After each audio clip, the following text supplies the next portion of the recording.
Rajkot marketing yard પાછળ આવેલ transport ઓફિસમાં લેટરપેડ ન આપવા બાબતે 7 થી 8 શખ્સો દ્વારા 3 લોકો પર હુમલો કરવામાં આવ્યો હતો।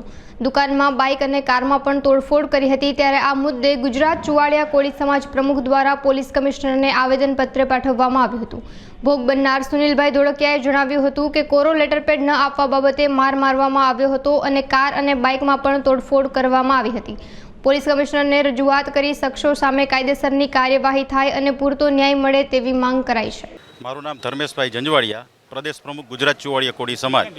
રજૂઆતમાં કે માર્કેટિંગ યાર્ડની બાજુમાં ટ્રાન્સપોર્ટ નગર, ત્યાં મગનભાઈ ધોળકિયાની ટ્રાન્સપોર્ટની ઓફિસ છે, એમની બાજુમાંથી કોઈ છે યોગીભાઈ કરીને પરમાર, એ કોરો લેટરપેડ લેવા આવ્યા અને મગનભાઈને એમના દીકરાએ ના પાડી, એનો ખાર રાખી તરત થોડી વારમાં એ 7-8 લોકો આવીને આપણે આ બધાને ખૂબ માર માર્યો। મગનભાઈ એમના દીકરાને, આજે મગનભાઈ તો હજી હોસ્પિટલાઇઝ, એક દીકરો પણ છે, એક દીકરો અમારે બાજુમાં ઊભા છે।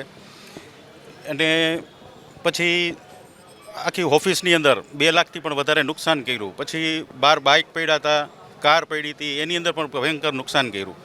અને હજી પોલીસે પંચનામું બધું કર્યું છે, પણ હજી એમની ધરપકડ નથી થઈ। ઝડપથી ધરપકડ થાય અને સખત અને તટસ્થ રીતે તપાસ થાય અને સખ્તમાં એનો વરઘોડો નીકળે એટલે, અને નશેલી હાલતમાં હતા એવી ભાઈ સુનિલભાઈની વાત પરથી નશેલી હાલતમાં પણ હતા, એટલે પોલીસ યોગ્ય તપાસ કરે અને ઝડપથી ગુનેગારોને જેલના હવાલે કરે। મારું નામ સુનિલભાઈ મગનભાઈ ધોળકિયા। આશરે 2 દિવસ પહેલાં શુક્રવારે બનાવ બનેલ। મારા ફાધરને ફોન આવેલો કે કોરો પેડ જોઈએ, લેટર પેડ। મારા ફાધરે ના પાડી, તો પછી તરત અડધી કલાકમાં આવ્યા પીધેલી હાલતમાં। મને, મારા ફાધરને, ભાઈને, તનયને મારેલા। કારમાં નુકસાન કર્યું, બાઇકમાં નુકસાન કર્યું, ઓફિસમાં નુકસાન કર્યું, અને હજી 2 દી લગી ખુલ્લેઆમ રખડે, હજી એની ધરપકડ થઈ નથી। આશરે 6 થી 7 લોકો લેટરપેડ બાબતે।